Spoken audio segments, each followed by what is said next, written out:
Extracellular fluid volume disorder আমি তোমাদেরকে এই আমার টোটাল বডির ভিতরে ওয়াটার কতটুকু আছে, মানে বডি ফ্লুইড আমি ততদিন এটাও তোমাদের সাথে কথা বলেছিলাম যে বডি ফ্লুইড কথাটা বললেই আমাদের মাথায় যেটা চলে আসে সেটা হচ্ছে ফ্লুইড বলতে আমরা কিন্তু এখানে ওয়াটারকেই সবসময় মানে মাথার ভিতরে চলে আসবে ওয়াটার, এবং আসলেও ওয়াটার। তোমার বডির ভিতরে যে বডি ফ্লুইড বলতে যেটা বুঝি সেটা হচ্ছে ওয়াটার, এই জন্যই কিন্তু আমরা এইভাবে বলে থাকি টোটাল বডি ওয়াটার। তো এই বডি ওয়াটার কিভাবে ডিস্ট্রিবিউটেড আছে এইটা নিয়েও আমরা তোমাদের সাথে আলোচনা করেছি যে আমরা এই কোথা থেকে 42 লিটার্স পেলাম, এটা যেন তোমরা খবরদার ভুলে যেও না। সেটা হলো কিন্তু সবার ক্ষেত্রে কিন্তু 42 লিটার হবে না। তোমাদেরকে যদি অনেক সময় প্রশ্ন করলে ভাইভাতে প্রশ্ন করলে তোমার সাথে সাথে দাস করে বলে ফেলবে 42 লিটার, কিন্তু 42 লিটার কার ক্ষেত্রে 42 লিটার সেটাও তোমাদেরকে বলতে হবে, মেনশন করতে হবে যে একজন অ্যাডাল্ট মেল যার ওজন 70 কেজি তার ক্ষেত্রে শুধুমাত্র 42 লিটার। আমরা এইটা সম্ভবত এটা যাই হোক যুগ যুগ ধরে বইতে চলে আসতেছে, তোমরা ফিজিওলজি বইতেও দেখো, গাইডনেও হয়তো বা এটা যখন ওই যিনি প্রথম আবিষ্কার করছিলেন উনি এটা ধরে নিয়ে করছিলেন বলে এইভাবে আসতেছে। তুমি যদি তোমার মনে যা চায় সেইটা ধরে নিয়ে তুমি এটা বের করো, কিছুই চাপে আসবে না। মূল মূল থিমটা ঠিক থাকতে হবে, মূল জিনিসটা ঠিক থাকবে, মূল মূল মিনিং এটা ঠিক থাকতে হবে। এখন তুমি 42 লিটার এই যে বডি ওয়াটার পাইলা, এটাই ধরেছে তোমার ফ্লুইড, তোমার বডির ভিতরে ফ্লুইড আছে। এই ফ্লুইড রে তো আমরা দুই ভাগে ভাগ করে দিলাম, ডিস্ট্রিবিউশন করে দিলাম, বললাম যে তোর ভাগে। এই যে আমরা মাত্রই আমাদের কোরবানির ঈদ গেল না, কোরবানির ঈদের সময় কি করি আমরা, এই মাংস নিয়ে ভাগ ভাগ ভাগ ভাগ করে দিয়ে দিই। তো এরকম ওকে ভাগ করে দিলাম আর কি। ভাগ করে দেখো আইসিএফ এ তো আমরা বেশি পাঠাই দিই, এটা আমরা জানি যে যা যা আমরা আমার টোটাল যে বডি ওয়াটার আছে তার 2/3 আমার আইসিএফ এ চলে গেল, আর 1/3 মাত্র তারপর আমার ইসিএফ মানে 14 সেই আমাদের কথাবার্তা কিন্তু সব ইসিএফ নিয়েই হবে, এটা মাথার ভিতরে রাখো। এই জন্য আমি এই ছবিটা আরেকবার নিয়ে আসছি। এবং এই ইসিএফ এরও কিন্তু আবার দুইটা পার্ট আছে, হচ্ছে interstitial fluid, another one is হচ্ছে প্লাজমা। তো আমরা এই ইন্টারস্টিশিয়াল ফ্লুইড বেশি একটা হাত দিতে চাই না, আমরা প্লাজমা নিয়ে কথা বলবো, বিকজ প্লাজমাটা হচ্ছে আমার অ্যাভেলেবল ইসি। প্লাজমা যেহেতু আমার একটা ক্লোজড সার্কিটের ভিতরে থাকে, মানে একটা ভেসেলের ভিতরে থাকে, যে আমার অ্যাক্সেসটা অনেক ইজি। ইন্টারস্টিশিয়াল ফ্লুইড তোমাকে যদি বলা হয় যে তুমি ইন্টারস্টিশিয়াল ফ্লুইডের এটা মাপো, তুমি মাপতে পারবা? কোথা থেকে পাবা ইন্টারস্টিশিয়াল? কিভাবে আনবা?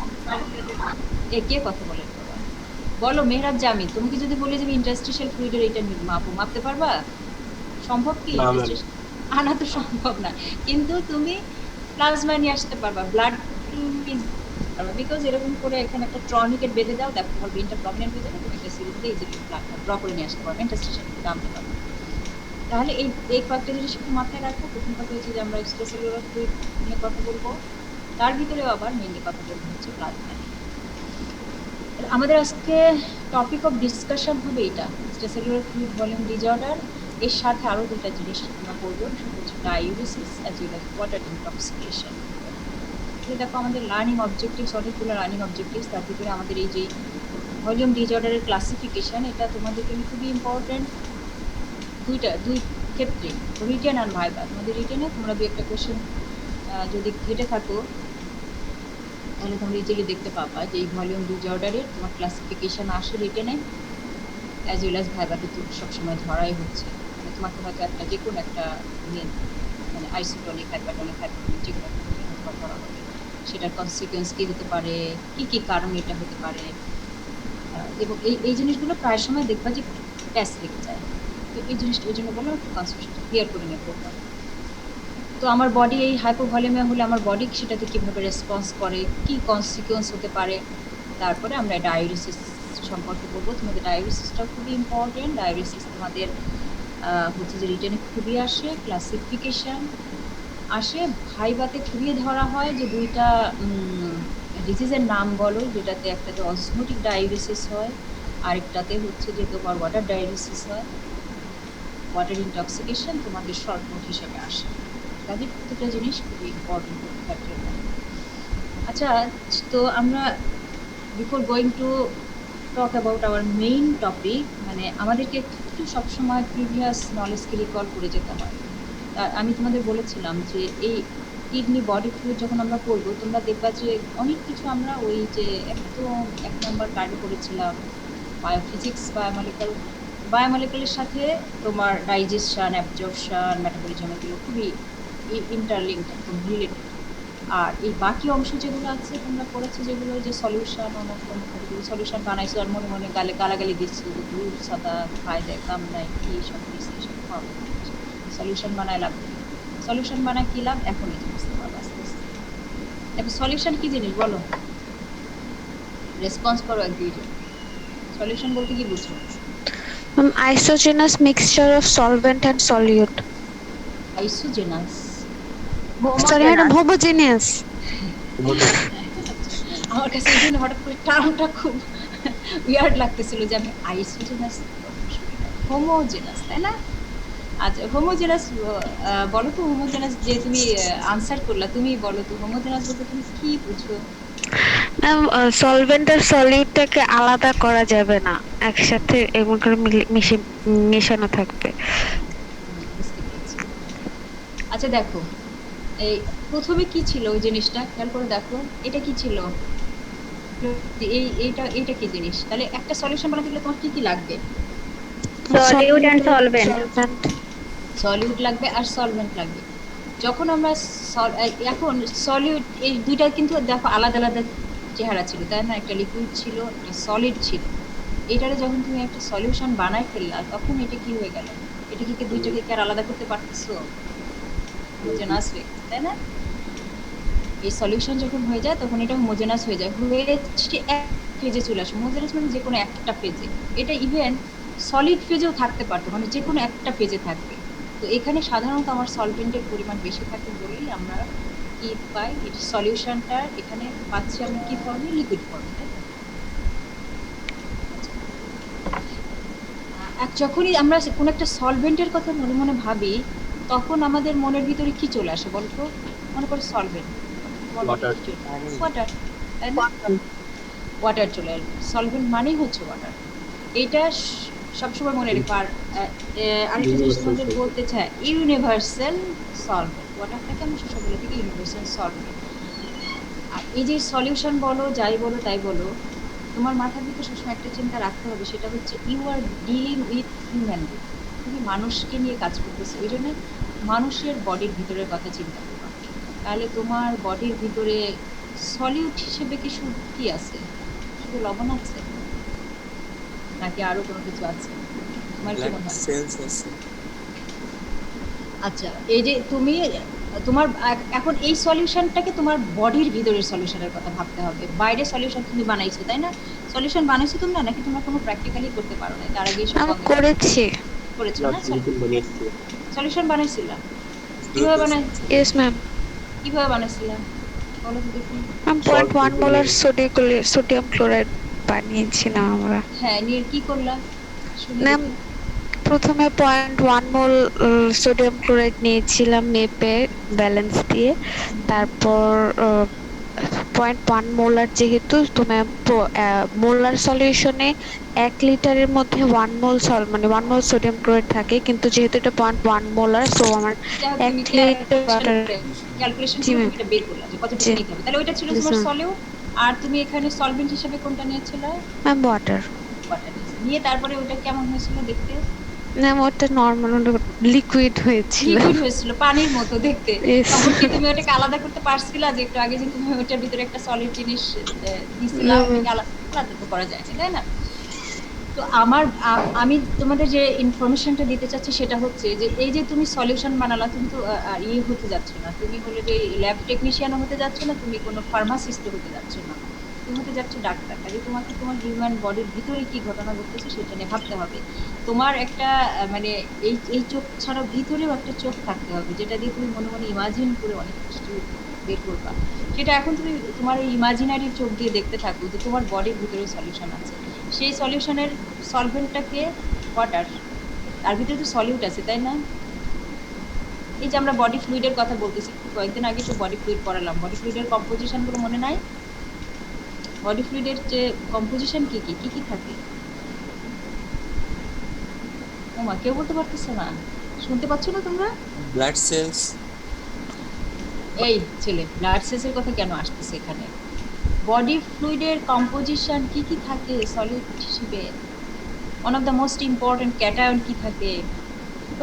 Sodium, bicarbonate, chloride, potassium, potassium. আমি এইটাই ফসফেট। বোঝাতে চাচ্ছি যে যখন তুমি সলিউশন বডির সলিউশন নিয়ে পড়বা তখন তোমার মনে ওয়াটার ঠিক আছে সলভেন্ট, এটা হচ্ছে ইউনিভার্সাল সলিড, ওয়াটার আছে, ওয়াটারের ভিতরে শুধুমাত্র সোডিয়াম ক্লোরাইড নাই, সোডিয়াম ক্লোরাইড ছাড়াও আরো অনেক কিছু আছে। এখন আমি ওই যে বলেছি যে আমরা এই ইসিএফ নিয়ে কথাবার্তা বলবো, তাহলে আমি ইসিএফ নিয়ে চিন্তা ভাবনা করবো। দেখো সোডিয়াম তার সাথে মেইনলি কি থাকে, ক্লোরাইড থাকে, তাই তো? মানে ওর সবসময় সোডিয়াম যেহেতু ক্যাটায়ন তার সাথে অ্যানায়ন থাকতে হবে, তাহলে ওর মানে ইম্পর্টেন্ট পার্টনারই হচ্ছে ক্লোরাইড। তারপরে কিছুটা যে ডেফিসিয়েন্সি যেটুকু থাকে সেটাই বাইকার্বনেট এবং আদার যে সমস্ত অ্যানায়ন আছে, প্রোটিন প্রোটিন বা আদার যে সমস্ত অ্যানায়ন আছে সেটা এসে কমন করে। তার মানে আমি আমার বডির ভিতরে যে সলিউশনের ভিতরে তোমার সেলটারে তুমি আসলে রেখে দিচ্ছো, সেই সলিউশনটার সলভেন্ট হচ্ছে ওয়াটার, বাট সলিউটের ভিতরে কিন্তু সোডিয়াম, ঠিক আছে, সোডিয়ামকে ওই জন্য আমরা বলে থাকি সোডিয়াম ইজ দ্য কিং। কারণ এই যে তোমার অসমোলারিটি, এক্সট্রা সেলুলার ফ্লুইডের যে অসমোলারিটি, এইটার 92% অসমোলারিটি একাই মেনটেন করতেছে, মানে একাই মেনটেন করতেছে, মানে ও এবং ওর সাথে অ্যাসোসিয়েটেড মানে অ্যানায়ন মিলে।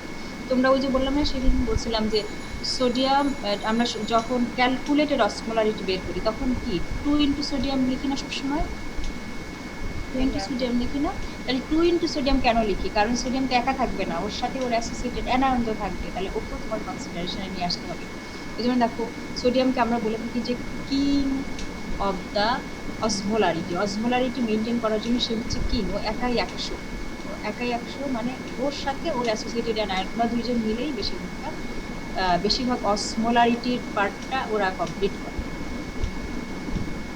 তাহলে এইটা একটু খেয়াল রাখো যে তোমার বডির ভিতরের সলিউশন মানে ওয়াটার, এবং ওয়াটার আর আরেকটা ইম্পর্টেন্ট সলিউট এখানে আসবে বারবার ঘুরে ফিরে, সেটা হচ্ছে সোডিয়াম।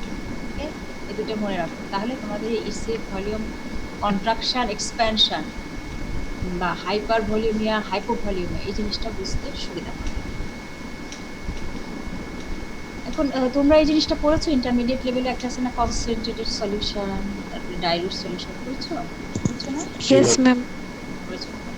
কনসেন্ট্রেটেড সলিউশনকে কি আমরা হাইপারটনিক সলিউশন বলতে পারি না? Yes ma'am. কনসেন্ট্রেটেড সলিউশনটাই তো আসলে ওই কনসেন্ট্রেটেড সলিউশনেরই আরেকটা নাম হচ্ছে হাইপারটনিক সলিউশন। তার মানে কি, এখানে যদি তোমার এই যে এই বিকারটা দেখো, এই বিকারের ভিতরে কি দেখলেই বোঝা যায় যে এখানে পানি মানে সলভেন্টের পরিমাণ কম আছে আর সলিউটের পরিমাণ অনেক বেশি আছে, তাহলে এটা কনসেন্ট্রেটেড সলিউশনে না দেওয়ার ঠিক আছে, it is a hypertonic solution.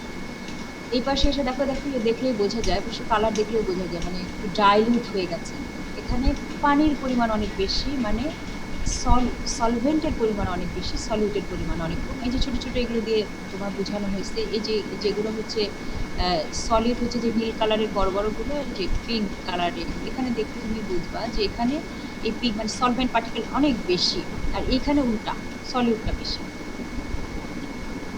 তাহলে এটাকে আমরা হাইপারটনিক বলতে পারি না? হাইপারটনিক বা হাইপার অসমোটিক, আর এটাকে বলতে পারি আমরা হাইপোটনিক। আচ্ছা, তোমরা হয়তো মনে মনে ভাবতেছো ম্যাডাম আপনি ভলিউম ডিজঅর্ডার পড়াতে যেগুলো কি বলতেছেন, এই বেসিক জিনিসগুলো আগে মাথায় নাও, তাহলে ওগুলো বুঝতে অনেক সুবিধা হবে। কিন্তু এই বেসিক জিনিসটা তোমরা বুঝো না বলেই যে তোমরা ভলিউম ডিজঅর্ডারটা বুঝতে পারো না। এবার চলে আসো, দেখো এই বিকারটার দিকে খেয়াল করে দেখো তো, এখানে যে 80% আছে ওয়াটার, 20% সলিউট, তাহলে এই যে এই সলিউশনটা কি ধরনের সলিউশন, হাইপারটনিক না হাইপোটনিক? সেলের বাইরে ma'am hypotonic. Hypotonic. Hypotonic solution, তাই না? তাহলে যখনই এখানে সলিউটের পরিমাণ কম থাকবে, ওয়াটারের পরিমাণ মানে সলভেন্ট, এটাতে হ্যাঁ সলভেন্টের পরিমাণ বেশি থাকবে, সেটাকে আমরা বলবো হাইপোটনিক সলিউশন। তাহলে এইটার ভিতরে যখন তুমি একটা সেলকে দিবা তখন কি ইফেক্ট হবে বলো তো? এটার ভিতরে হবে 60% ওয়াটার, 40% সলিউট, তার মানে কি এটার তুলনায় এটা কি ওয়াটার ঢুকে যাবে। ওয়াটার, তাই তো? তাহলে আমরা এটা জানি যে কি হবে, হাইপোটনিক সলিউশনে যদি আমি একটা সেলকে প্লেসড করে দেই তাহলে সেখানে আমার ওয়াটার এখানে চলে যাবে, ওয়াটার ড্র্যাগ করবে, এটা সেল ওয়াটার ড্র্যাগ করবে, করতে করতে করতে আলটিমেটলি কি হবে, সোয়েল হবে এবং একসময় বার্স্ট হয়ে যাবে। অপোজিটটা হবে যদি এটা হয়। এখন দেখো, খেয়াল করে দেখো যে এটা কিন্তু ঠিকই আছে, বাট এখানে তুমি কি করে দিছো, হাইপারটনিক করে দিছো, এখানে তুমি সলিউটের পরিমাণ বাড়ায় দিলা, এখানে যদি তুমি সলিউটের পরিমাণ বাড়ায় দেন তখন কি হবে, তখন রিঅ্যাকশনটা কি, হ্যাঁ তখন রিভার্স রিঅ্যাকশন। এই জিনিসটা একটু বুঝে নাও। আমি একটু অসমোসিস এবং অসমোটিক প্রেশার এগুলো সম্পর্কেও একটু তোমাদেরকে আইডিয়া আরেকবার দিতে চাচ্ছি, বিকজ না হলে তোমরা এটা বুঝবে না। দেখো আমি এখানে দুইটা জিনিস দেখছি, একটা 1 একটা 2। কারণ যে কোনো অসমোসিস হতে গেলে এই দুইটা রুলস তোমাকে ফলো করতে হবে। আমরা জানি যে অসমোসিস কার সাথে রিলেটেড বলো তো? সলিডের সাথে না সলিউটের সাথে না সলভেন্টের সাথে? অসমোসিস সলভেন্টের সাথে। Solvent, osmosis of water. আমরা সবসময় মনে করি কি অসমোসিস অফ ওয়াটার, আমি সবসময় সারা জীবন এটা মনে রাখছি, osmosis of water, osmosis of water. মানে ওয়াটারের যদি মুভমেন্ট হয়, প্যাসিভ মুভমেন্ট হয়, সেটাই হচ্ছে অসমোসিস। সলিউটের যদি হতো ওয়াটারের ডিফিউশন। ওয়াটারের ডিফিউশন, ওয়াটারের এক্স্যাক্টলি ওয়াটারের ডিফিউশন। আর এটার যদি সলিউটের হতো সেটাকে আমরা কি বলতাম? সলিউটের যদি হতো সেটাকে আমরা কি বলতাম? ডিফিউশন। Diffusion, exactly diffusion. আমি এই জায়গাটা প্যাসিভ ডিফিউশনের পটা লিখতে যে প্যাসিভ ট্রান্সপোর্ট লিখেছি এই কারণে যে যখন সলিউটের ক্ষেত্রে যখন প্যাসিভ ট্রান্সপোর্ট হয় সেটাকে আমরা বলে থাকি সিম্পল ডিফিউশন, তাই না? Simple diffusion without any career ছাড়া যেটা হয় সেটা হচ্ছে সিম্পল ডিফিউশন। আর যদি ক্যারিয়ার নিয়ে হয় তাহলে সেটা ফ্যাসিলিটেটেড ডিফিউশন। খেয়াল করে দেখো যে প্যাসিভ ট্রান্সপোর্ট অফ ওয়াটার, কিন্তু এইটা হতে গেলে কি লাগবে? দুইটা শর্ত যে বললাম, নাম্বার 1 নাম্বার 2 দুইটা শর্ত থাকতে হবে। একটা হচ্ছে যে একটা সেমি পারমিয়েবল মেমব্রেন থাকতে হবে সেখানে, নাম্বার 1। নাম্বার 2 হচ্ছে যে ওই সেমি পারমিয়েবল মেমব্রেনটা শুধুমাত্র ওয়াটারের জন্য পারমিয়েবল হবে, বাট সলিউটের জন্য পারমিয়েবল হবে না। ওকে, বুঝে গেছে? এই ছবিটা দেখো, এই যে দেখো এইখানে সল্ট আছে, এই পাশেও সল্ট আছে, ওয়াটার আছে, বাট কনসেন্ট্রেশন বেশি কোথায়? কনসেন্ট্রেশন বেশি, তুমি একটু রেসপন্স করো। রাইট হ্যান্ডের সাইডে কনসেন্ট্রেশন বেশি, কিন্তু রাইট হ্যান্ডের সাইডে এটা কনসেন্ট্রেশন বেশি হলে কি এ তো ডিফিউশন করে এই পাশে একটা সেমি পারমিয়েবল মেমব্রেন আছে, তো ডিফিউশন করে এই পাশে চলে আসতো, এসে যদি দুইটা সমান সমান হয়ে যেত তাহলে কি আর ওয়াটারের তখন অসমোসিসের কোনো প্রয়োজন ছিল? বলো এটা বলো। তখন তো ওয়াটার দুইটা যদি সমান হয়ে যেত, এ যদি এখান দিয়ে ইজিলি যদি পারমিয়েবল হতো, ইজিলি যদি সে যাওয়া আসা করতে পারতো, তাহলে তো এই জিনিসটা লাগতো না, তাই না? আমি এটা তোমাদেরকে আমি জানি না তোমাদেরকে আমি বোঝাতে পারতেছি কিনা। সেটা হচ্ছে যে যদি এই সল্টটা যদি এখানে পারমিয়েবল হতো, এই সেমি পারমিয়েবল মেমব্রেন যদি পারমিয়েবল হতো, তাহলে তো সল্ট নিজেই এই পাশে চলে আসতো, তাহলে তার ওয়াটারের আসার প্রয়োজন ছিল না। সেইটা হবে না, তাহলে দুইটা কন্ডিশন থাকতে হবে। একটা হচ্ছে এই মাঝখানে একটা সেমি পারমিয়েবল মেমব্রেন থাকতে হবে, এবং এই সেমি পারমিয়েবল মেমব্রেন শুধুমাত্র ওয়াটারের জন্য পারমিয়েবল হবে, বাট এই সলিউটের জন্য পারমিয়েবল হবে না। তখনই শুধুমাত্র কিন্তু ওয়াটারের অসমোসিস হবে। মনে থাকবে এই জিনিসটা? Yes ma'am. ঠিক আছে, চলো দেখা যাক। এই যে বাইরে সোডিয়াম অনেক বেশি, তাহলে কি হচ্ছে? বাইরে এই দেখো ওয়াটার ভিতরে, তখন এখানে হয়তো সোডিয়ামের কনসেন্ট্রেশন বেশি rather than inside the cell, তাহলে তখন অটোমেটিক্যালি ওয়াটার বের হয়ে চলে আসতেছে। এই যে একটা সেমি পারমিয়েবল মেমব্রেন থাকতে হবে, তো সোডিয়াম তো ভিতরে ঢুকে যেতে পারবে, কিন্তু সোডিয়াম ঢুকতে পারবে না। ও ঢুকতে পারে না বলে তখন ওয়াটারকে প্র্যাকটিক্যালি নিতে আসে। এটাই হচ্ছে অসমোসিস। তাহলে এটা হলো অসমোসিস। তাহলে অসমোটিক প্রেশার কি? অসমোটিক প্রেশার হচ্ছে যে এমন একটা প্রেশার যেটা তোমার লাগবে এই অসমোসিসটাকে স্টপ করবে, অসমোসিসটাকে স্টপ করবে। খেয়াল করে দেখো যে এই ওয়াটার তো এটা তো এরকম না যে চলতেই থাকবে যুগ যুগ যুগ যুগ ধরে, করোনার মতো যুগ যুগ ধরে চলতেই থাকবে, ব্যাপারটা তো সেরকম না। ওকে, তো it has to be stop somewhere, কোথাও না কোথাও যেটা তাকে থামতে হবে। সেই থামাটা কোথায়? থামাটা হচ্ছে ওখানেই যে প্রেশারে গেলে, এমন একটা প্রেশার যে প্রেশারে গেলে ওই অসমোসিসটা তখন স্টপ হয়ে যাবে। তো আমরা এই অসমোলারিটি সাধারণত কিভাবে এক্সপ্রেস করি এইভাবে, n ডিভাইডেড বাই v, মানে total number of particle volume of ওয়াটারে, মানে একটা নির্দিষ্ট ভলিউম অফ ওয়াটারে কতটুকু পার্টিকেল আছে, মানে কত অসমোল পার্টিকেল আছে। আমরা তো অসমোল এইভাবে মেজার করে থাকি। তো সেটা আমরা দেখলাম যে আমাদের প্লাজমার অসমোলারিটি, ওই যে তোমরা বলেছি যে আমরা অসমোমিটার দিয়ে যেটা করি সেটা হচ্ছে আমাদের মেজার্ড অসমোলারিটি, আর যেটা আমরা ক্যালকুলেশন করে বের করি সেটা হচ্ছে ক্যালকুলেটেড অসমোলারিটি। তো তুমি ক্যালকুলেটেড অসমোলারিটি করতে যেই দেখো যে 2 ইন্টু সোডিয়াম করলেই কিন্তু 280 হয়ে যায়। তো শুধু তো সোডিয়াম থাকে না, সোডিয়াম আর ক্লোরাইড বা sodium and it's associated anion এটা থাকে না, তার সাথে আরও জিনিস থাকে। এই জন্য আমরা একটা রেঞ্জ ধরে নিয়েছি যে 280 টু 300 মিলি অসমোল পার লিটার হচ্ছে আমার plasma osmolarity. What does it mean? এটা কি মিন করে বলো তো? এটাতে কি বুঝবো? এই যে আমার অসমোলারিটি, প্লাজমার অসমোলারিটি বা ইন্টারস্টিশিয়াল ফ্লুইডের অসমোলারিটি বা আইসিএফ এর অসমোলারিটি হচ্ছে 280 to 300 milliosmole per litre. What does it mean? কি বোঝায়? তোমরা উত্তর দাও, এটা ক্লাস হয়ে গেছে একবার। ম্যাম 1 লিটার প্লাজমার মধ্যে হলো 280 to 300 মিলিঅসমোলস অসমোটিক্যালি অ্যাক্টিভ সলিউটস আছে। অ্যাক্টিভ সলিউট আছে, তার মানে এই যে এই এতগুলো নাম্বার অফ সলিউট, এগুলো হচ্ছে all these are number of solute, এতগুলো সলিউট আছে পার লিটার অফ প্লাজমাতে বা পার লিটার অফ ওয়াটারের ভিতরে, ঠিক আছে? এটাই আমি অসমোলালিটি বলতাম যদি পার কেজিতে বলতাম, তাই না? আসো, আমরা জানি এই জিনিসগুলো একবার একটু বলে যাচ্ছি, আছে তোমরা কিছুক্ষণ পর গেলে বুঝতে পারবা না। সেটা হচ্ছে মেজার ভার্সাস ক্যালকুলেটেড অসমোলারিটি। আমরা জানি যে অসমোমিটার দিয়ে আমরা যখন কোনো মেজার করি, তো ও সমস্ত সলিউট মানে আমার প্লাজমার ভিতরে যা কিছু আছে, ওই যে একটু আগে তোমাদের দেখালাম যে শুধুমাত্র সোডিয়াম আর অ্যাসোসিয়েটেড অ্যানায়ন নাই, ওর সাথে তো সোডিয়াম ক্লোরাইড, বাইকার্বনেট, তাছাড়া আদার অ্যানায়ন আছে, প্রোটিন আছে, ক্যালসিয়াম আছে, ম্যাগনেসিয়াম আছে, সব কিছুই আছে। তাহলে ও সবাইকেই ধরবে, ইউরিয়া আছে, গ্লুকোজ আছে, তাহলে ও সবাইকেই ধরে একটা যেটা দিবে সেটা হচ্ছে আমার মেজার্ড অসমোলারিটি। সেটা আমি কীভাবে মেজার করলাম? অসমোমিটার দিয়ে মেজার। ও কিন্তু কাউকে বাদ দিবে না। আর আমি যখন এই কারণেই দেখো ক্যালকুলেটেড অসমোলারিটি এবং মেজার্ড অসমোলারিটি এই দুইটার মাঝে সমান গ্যাপ থাকে, যেটাকে আমরা বলে থাকি কি অসমোলার গ্যাপ। এবং osmolar gap up to 10 milliosmole per litre পর্যন্ত এটাকে আমরা নেগলিজেবল মনে করি যে এটা অ্যাকসেপ্টেবল। কারণ আমি তো সবগুলোকে আনি নাই, ক্যালকুলেটেড অসমোলারিটির ভিতরে দেখো সবাইকে আনি নাই, টুইন টু সোডিয়াম, গ্লুকোজ আর ব্লাড ইউরিয়া, নাইট্রোজেন। তো আমার ব্লাডে তো শুধু এই কটা জিনিস থাকে না, আরো অনেক জিনিস থাকে, তাই না? একটু আগে আমরা দেখে আসলাম, বুঝতে পেরেছো? তোমরা রেসপন্স করবা। আচ্ছা, নর্মালি সাধারণত আমরা ধরে নেই যে আমার measured osmolarity equal to calculated osmolarity, দুটো সমান সমান হবে, ওকে? সমান সমান হবে। এবং ওই যে 10 যেটা আসে ওটা হচ্ছে নেগলিজেবল, ওটাকে আমরা নেগলেক্ট করতে পারি, ওটাকে আমরা ইগনোর করতে পারি। এই কথাগুলো বলার উদ্দেশ্য আছে। কেন তোমাদের মনে এটা প্রশ্ন জাগলো না যে কেন ম্যাডাম সোডিয়াম, গ্লুকোজ আর ব্লাড ইউরিয়া, নাইট্রোজেন এই তিনজনকে পাত্তা দিলাম, বাকি কাউকে পাত্তা দিলাম?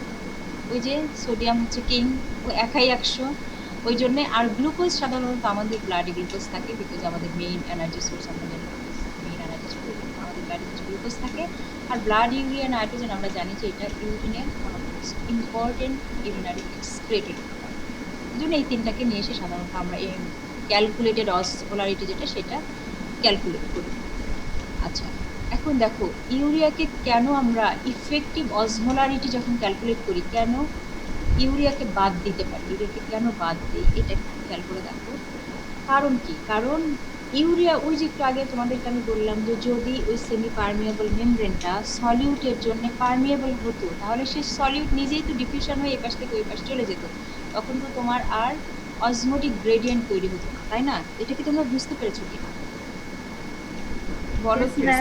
বুঝতে পেরেছো, তাই তো? তাহলে এমন একটা পার্টিকুলার কথা, এমন একটা সলিউটের কথা, এমন একটা অসমোটিক্যালি অ্যাক্টিভ পার্টিকুলার কথা চিন্তা করো যে এরকম ওই semi permeable membrane easily cross করতে পারে, ডিফিউজ করতে পারে। তো সেটাই হচ্ছে ইউরিয়া। গ্লুকোজ পারে না, সোডিয়াম পারে না, বাট ইউরিয়া এটা পারে। তো ইউরিয়া যদি এই আইসিএফ থেকে ইসিএফ, ইসিএফ থেকে আইসিএফে ইজিলি যাওয়া আসা করতে পারে, ওর যদি কোনো দরজা নাই লাগে, যে কোনো মানে ফাঁক দিয়ে ও ঢুকে যেতে পারে, বের হয়ে আসতে পারে, তাহলে ঘড়িটা ভূতের মতো। আমরা দেখি না সিনেমাতে ভূত, যে ঘরের দরজা মরজা আটকানো, করতে গেলে একটা ভূত চলে আসলো, জাম্প স্কেয়ার যেগুলো আমাদেরকে ভয় দেখানোর জন্য এগুলো করে, দেখছো না? তোমরা ভূতের মুভি দেখো না? আচ্ছা, বাই দ্য ওয়ে, তোমরা ওই বুলবুল মুভিটা দেখেছো? বুলবুল কি দেখেছো? Yes ma'am. আল্লাহ চাচ্ছি না, আমার কাছে ভালো লাগছে। এবং আমার কাছে মনে হচ্ছে যে দিস ইজ দ্য ফ্যাক্ট, তোমরা আসলে জানো না সমাজের এটা কিন্তু একটা চিত্র। আমি জানি না এখন এই অবস্থা আছে কিনা, তোমরা তো এইসব রবীন্দ্রনাথ, তারপরে যে আগেকার আমলের শরৎচন্দ্র, চন্দ্রচন্দ্র এইসব বই তো তুমি মনে করো না, তাই না? ম্যাম পড়ি। হ্যাঁ ম্যাম পড়ছি। জি ম্যাম পড়ছি। আগেকার রাইটারদের বইগুলো পড়ে দেখো, মানে দিস ইজ দ্য ফ্যাক্ট। মানে এখন তো আমরা মহিলারা অনেক স্বাধীন হয়েছি, এটা মানে আল্লাহর কাছে হাজার শুকর যে আমরা মানে এই স্বাধীনতাটুকু আমরা এখন ভোগ করতে পারতেছি বা খুব ভালো আছি আমরা। কিন্তু আসলে এটা মেয়েদের এই অবস্থা ছিল সাপনে টাইম, বা কোথাও কোথাও হয়তো বা এখনো আছে, আমরা হয়তো জানি না, আমাদের চোখের আড়ালে আছে হয়তো। তো দেখো কোয়েশ্চেন ছিল একটা। শিওর বলো। ম্যাম ইউরিয়া কেন ডিফিউজ করতে পারে ইজিলি? মানে আমি ইউরিয়ার সাইজের কারণে বা এরকম মানে ইউরিয়া কেন ম্যাডাম কোনো গেট লাগে না ডিফিউজ করার জন্য ইসিএফ আর আইসিএফ এ? ও আচ্ছা। আমাদের ইয়েতে তোমরা দেখবা যে বডিতে অনেকগুলো সাবস্ট্যান্স আছে যারা উম, আমাদের এই যে লিপিড বাইলিয়ার ক্রস করতে পারে। লিপিড বাইলিয়ার ক্রস করতে পারে এরকম দুটো সাবস্ট্যান্সের নাম বলো তো, পারবা? Carbon dioxide, oxygen. যেমন oxygen, carbon dioxide, carbon dioxide. Urea. সেরকম ইউরিয়াও একটা সাবস্ট্যান্স যেটা তার এরকম কোনো গেট লাগে না। আমাদের সাধারণত কাদের এই ধরনের গেট গেট লাগে, যারা হচ্ছে যে এরকম ইলেকট্রোলাইট মানে চার্জড পার্টিকেল, যেমন lipid for example, insoluble charge আর হ্যাঁ বড় চার্জ সাইজে পার্টিকেল বড়। সাইজে বড়। তো তুমি চিন্তা করে দেখো, এই যে সোডিয়াম ক্লোরাইড বা বাইকার্বনেট অন্যান্য কেউই এরকম যেতে পারবে না ইচ্ছা মতো, বিকজ ওটা চার্জ পার্টিকেল। আর গ্লুকোজও যেতে পারবে না। গ্লুকোজ যেতে পারবে না বিকজ গ্লুকোজ হচ্ছে water circuit substance plus bond, সেই জন্য সে যেতে পারবে না। ওই জন্য তার কিন্তু ট্রান্সপোর্টার লাগে। On the other hand urea লাগে। ইউরিয়া হচ্ছে একটা নন চার্জ পার্টিকেল, ও ইজিলি যাওয়া আসে। Dipole magnesium. Yes, বুঝতে পেরেছো? yes ma'am. তাহলে ইউরিয়া যেহেতু ইজিলি ডিফিউজ করতে পারে, এখান থেকে ওইখানে যেতে পারে, ওই জন্যে ও আসলে ইফেক্টিভ অসমোলারিটি ক্রিয়েট করার মতো অসমোল না। এই জন্য তুমি যখন ক্যালকুলেটেড অসমোলারিটি নিবা বা যখন তুমি মেজার্ড অসমোলারিটি নিবা, তখন সে একটা ইম্পর্টেন্ট ফ্যাক্টর হতে পারে। বাট ওয়াটারের অসমোসিসের জন্য এটাকে আমরা ঠিক ইফেক্টিভ বলবো না, এটাকে আমরা বলে থাকি ইনইফেক্টিভ। দেখো এটা কোনো অসমোটিক গ্রেডিয়েন্ট তৈরি করতে পারবে না, বিকজ ও তো ইজিলি চলে যেতে পারবে এক জায়গা থেকে আরেক জায়গায়, এক জায়গায় থেকে চলে যেতে পারে, তাই তো অসমোটিক গ্রেডিয়েন্ট হবে না। কনসেন্ট্রেশন এক জায়গায় হাই হলেই না তখন ওয়াটারের অসমোসিস হবে, সেই কনসেন্ট্রেশনটা হাই হতেই দিচ্ছে না। ও তো যখন দেখতে চায় ওর কনসেন্ট্রেশন ওখানে বেশি, সে নিজে এখানে কম সেখানে চলে যাচ্ছে। যদিও সে একটা অসমোল, কিন্তু এটাকে আমরা বলে থাকি ইনইফেক্টিভ অসমোল। ওকে। আর ওই যে একটু আগে আমি বলে আসলাম যে অসমোসিস হওয়ার জন্যে তোমার ওই মেমব্রেনটা শুধুমাত্র পারমেবল হতে হবে কার জন্য? ওয়াটারের জন্য। আদার সলিউটের জন্য পারমেবল হলে কিন্তু অসমোসিস হবে না।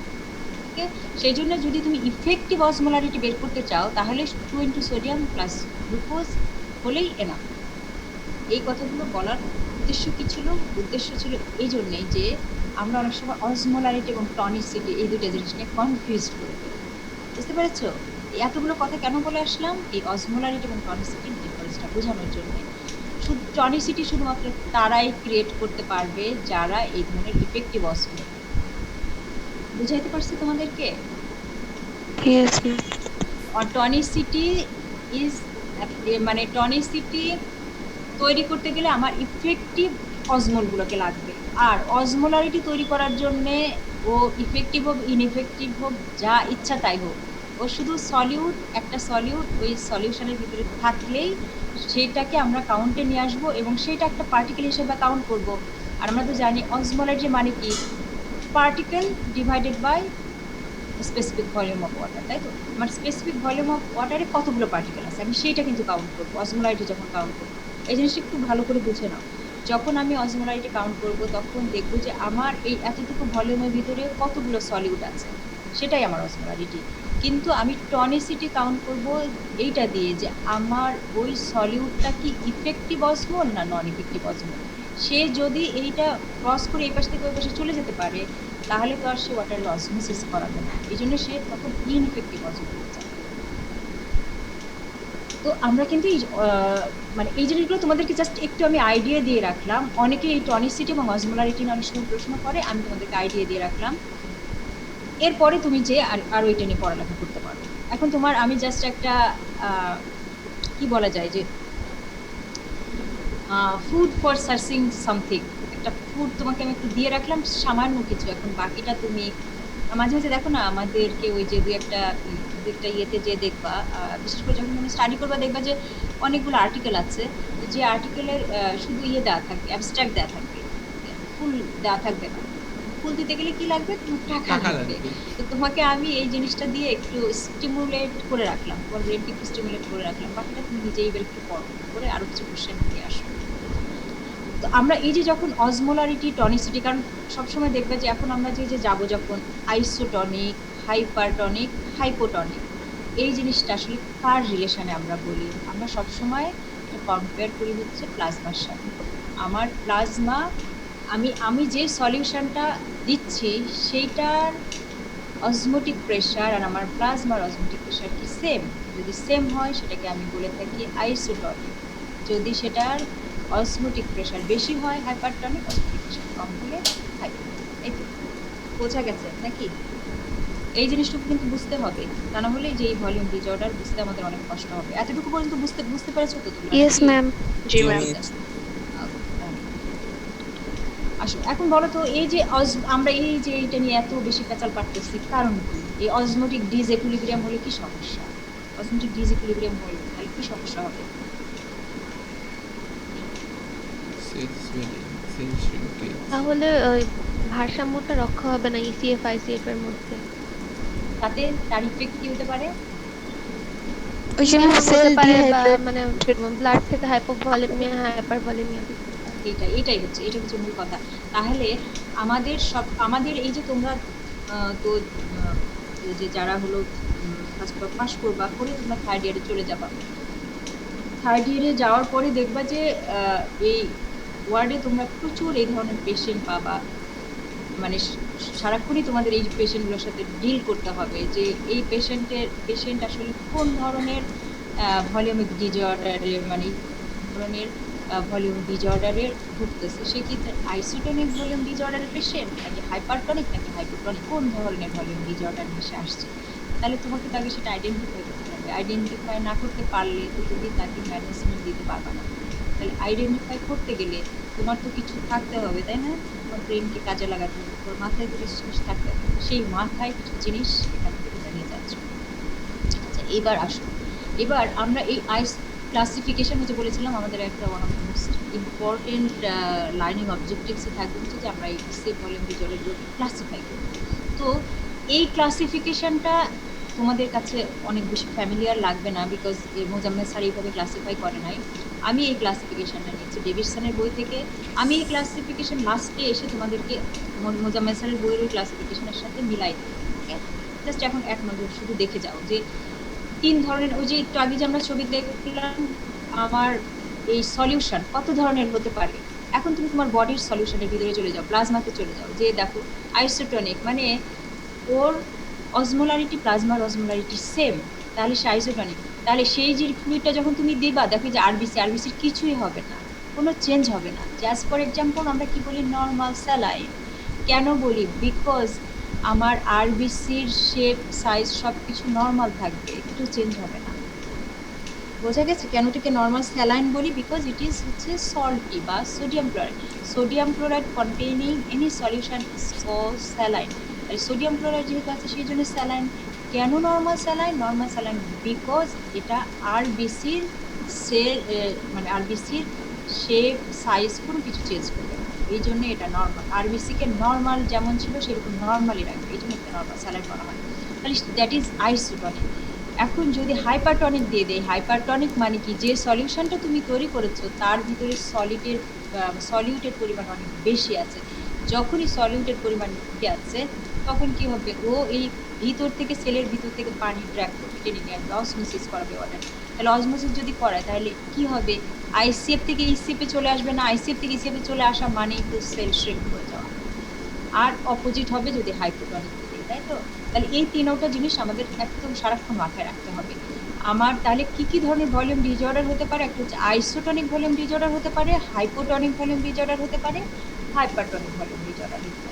এবার আসো তোমরা যেটার সাথে খুব বেশি ফ্যামিলিয়ার, মোজাম্মেল স্যারের বইতে যেভাবে এই জিনিসটাকে এইভাবে ভাগ করেছে আমি সেইভাবেই তোমাদেরকে ভাগ করে দিয়েছি। প্রথমে আসো যে হাইপো কি হতে পারে। এখন দেখো কনসিকুয়েন্স কি কি হতে পারে। একটা হতে পারে যদি তোমার ভলিউম বাড়ায় তাহলে হাইপার ভলিউম বা ভলিউম এক্সপ্যানশন করে যেতে পারে, বেড়ে যেতে পারে। এটা তো সহজ জিনিস, বুঝতে পারতেছো না তোমরা? এটা এটা কিন্তু সহজ, এটা একটু মাথায় নিয়ে নাও। মনে করো তুমি বেশি বেশি করে সোডিয়াম ক্লোরাইড বা ওয়াটার দিয়েছো, তাহলে কি হবে? ভলিউম এক্সপ্যানশন করে যাবে না? বেড়ে যাবে, ব্লাড ভলিউম বেড়ে যাবে। আবার যদি তুমি সরায় ফেলো সোডিয়াম ক্লোরাইড ওয়াটার, যদি সরায় ফেলো তাহলে কি হয়ে যাবে?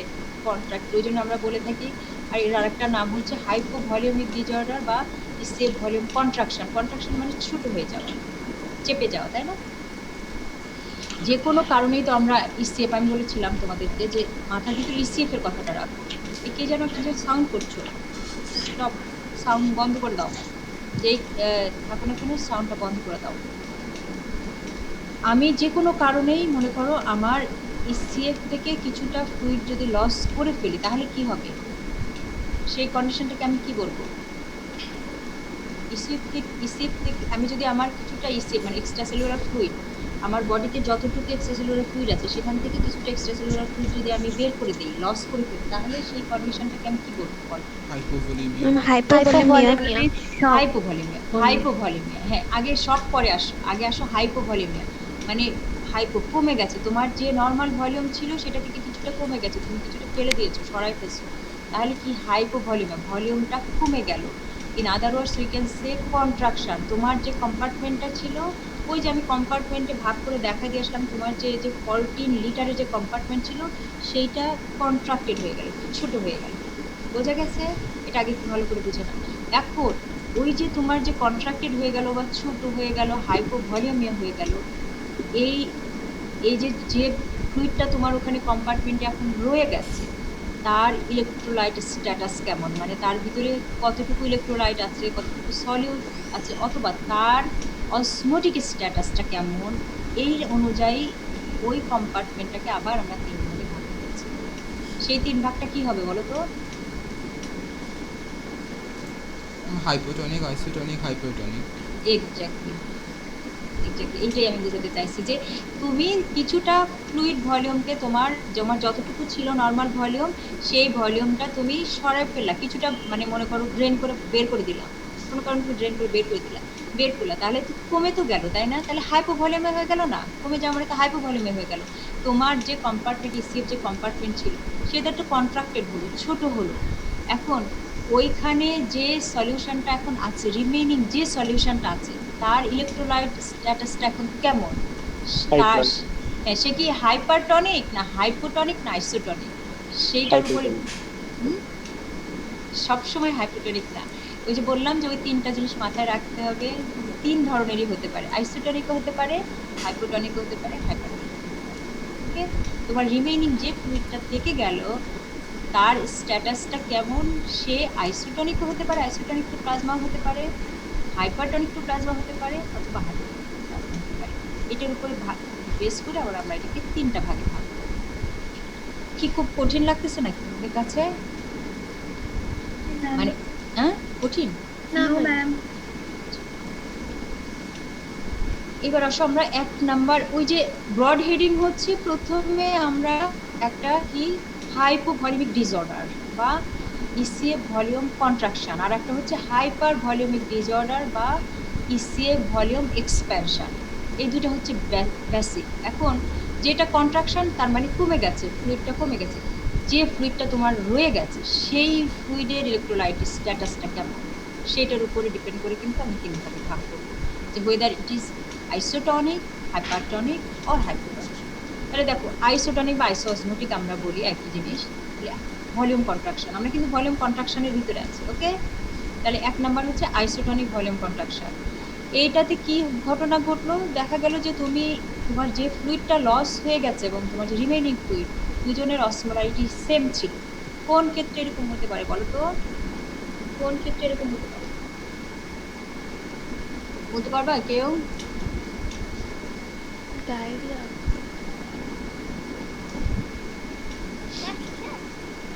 এই ক্লাস শেষ, কি কথা বলে?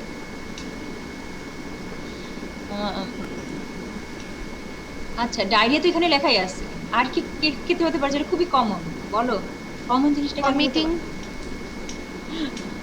এটা খুব কমন জিনিস হয়। আচ্ছা, এই পোলাপান তোমরা পেপার টেপার পড়ো না, আমাদের দেশে এখন করোনার জন্য রাস্তাঘাট বন্ধ করে রাখছে দেখে বুঝতে পারতেছো না, প্রত্যেকদিন যে পরিমাণ ট্রাফিক অ্যাক্সিডেন্ট হয়, যে পরিমাণ ব্লাড লস হয়, ব্লাড লস। ও ব্লাড লস, তাই না? অথচ তোমরা তোমাদের পরীক্ষাতে আমরা এই জিনিসটাই শুনতে চাই প্রথমে, যে বলো একটা এক্সাম্পল বলো, এত কমন আমাদের দেশে isotonic volume contraction, isotonic volume কন্ট্রাকশনের একটা এক্সাম্পল দাও, কোথায় হয়, কখন হয়? কিচ্ছু বলতে পারে না, এই যে দুনিয়ার জিনিস বলে কিন্তু এটা বলতে পারে না।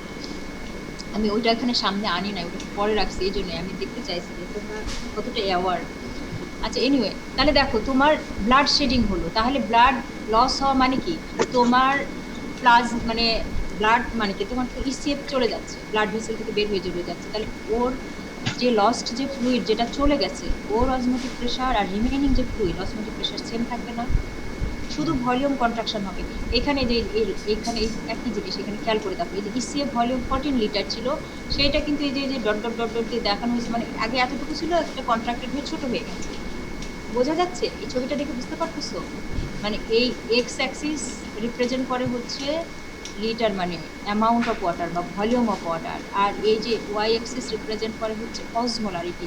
তো খেয়াল করে দেখো যে তোমার এখানে আমি কিন্তু আইসিএফকে টাচ করবো না, আমি আগেই বলে আসছি আমরা কিন্তু ইসিএফ নিয়ে কথাবার্তা বলতেছি। তাহলে তোমার ব্লাড লস হয়ে গেছে, ব্লাড লস হয়ে গেছে মানে কি ইসিএফ থেকে কিছুটা ব্লাড বের হয়ে চলে গেছে, যে ব্লাডটা বের হয়ে গেল ওর অসমোলারিটি আর যে রিমেইনিং ফ্লুইড যেটা রয়ে গেছে তার অসমোলারিটি তো সেম, তাহলে এটাকে আমরা বলবো না আইসোটনিক ভলিউম কন্ট্রাকশন? কি কি মনে হয়? তাহলে বডি রেসপন্স করো, কথা বলো না কেন? আচ্ছা তোমাদের জন্য আমি এই যে এইটা বলবো যে এই ইকুয়েশনটাকে তোমরা বলতে পারো যে গোল্ড ইকুয়েশন। আমি সবসময় মনে করি ওরা যদিও বলে যে silver equation, but I don't think it's a silver equation, gold equation.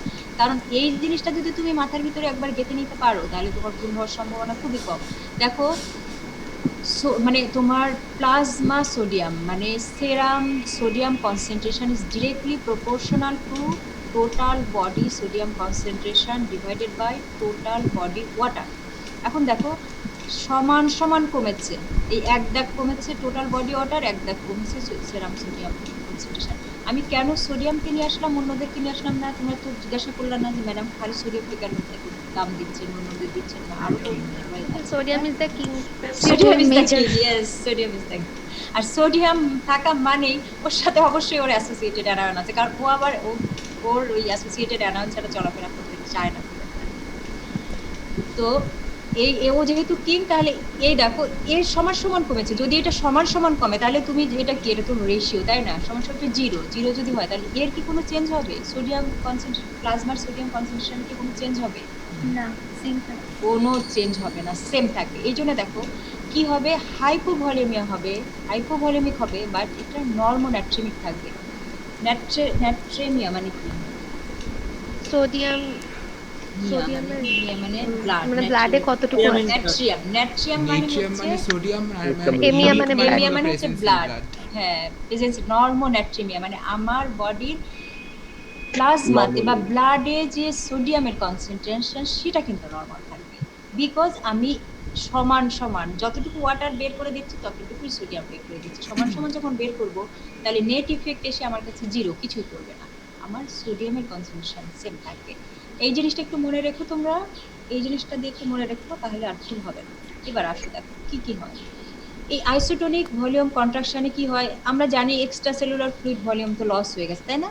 তাহলে এর ইফেক্ট হিসাবে কি হবে, extra cellular fluid volume depletion হবে না, কমে যাবে না, রিডাকশন করবে না, কমে যাবে। সেই জন্যই তো আমি ভলিউম কন্ট্রাকশন বলতেছি তাই না? এক্সট্রা সেলুলার ফ্লুইড ভলিউম তো এক দাগ হলেও কমছে তাই না? এখানে দেখো এই যে টোটাল বডি ওয়াটার এই যে কমে গেছে, তো এর সাথে সোডিয়ামও কমে গেছে, তার মানে তো সে কমে গেছে। তাহলে এই extra cellular fluid volume depletion হয়েছে বলেই তো আমি ওটাকে কন্ট্রাকশন বলতেছি বা হাইপোভলিউমে বলতেছি। কিন্তু সেরাম সোডিয়াম কনসেন্ট্রেশনের কি অবস্থা? ওই যে আগের ওই এটা মনে করো, ইকুয়েশনটা মনে করো, সেরাম সোডিয়াম কনসেন্ট্রেশনের কি অবস্থা বলতো? এই নরমাল থাকবে। আমি বলেছি কি নর্মোন্যাট্রেমিক তাই না? সোডিয়ামের কনসেন্ট্রেশন স্বাভাবিক থাকবে। এখন হোয়াট অ্যাবাউট অসমোলারিটি? অসমোলারিটির কি অবস্থা হবে বলো তো? অসমোলারিটির কি অবস্থা হয়েছে? যেহেতু নরমালি সেম থাকবে। সেম থাকবে তাই না? অসমোলারিটি সেরাম অসমোলারিটি তো নরমাল সেমই থাকবে, কোনো চেঞ্জ হয় নাই। তাহলে আইসিএফ এ কি কোনো চেঞ্জ আসবে? না ম্যাম, কোনো চেঞ্জ আসবে না, বিকজ ওখানে তো তোমার Osmolarity same অসমোলারিটি এখানে। সেম আছে। আর যদি অসমোলারিটি সেম থাকে তাহলে তো কখনোই ওয়াটারের মুভমেন্ট হবে না। বুঝা গেছে? এইবার তোমরা যে স্যারের বইয়ের সাথে এইগুলো নিয়ে একটু মেলামেলায় দেখো। আচ্ছা আচ্ছা, আগে তোমাদের এটা দেখাচ্ছি কেন, এবার তোমরা বলো কিন্তু একটা এক্সাম্পল বলো। হ্যাঁ তোমরা অলরেডি বলে ফেলেছো তাই না? একটা হচ্ছে যে যদি সিভিয়ার অ্যাকিউট হেমোরেজ হয়, সাধারণত এটা খুবই কমন কজ আমাদের বাংলাদেশের জন্য। আর হচ্ছে যে secretory adult diarrhoea, secretory adult ডায়রিয়াতে দেখা যায় যে সমান সমান লস হয়। হ্যাঁ, secretory adult diarrhoea, for example cholera, cholera হলে ওই সময়, এখনকার কলেরা ওইভাবে হয় না, কলেরা দিয়ে যেটা হতো, তো ওইখানে মানে ওয়াটারি ডায়রিয়া হতে থাকে। তো ওয়াটারি ডায়রিয়া যেটা হয় ওইটাতে দেখা যায় যে সোডিয়াম ক্লোরাইডের কনসেন্ট্রেশন, ওয়াটারের কনসেন্ট্রেশন সেম থাকে।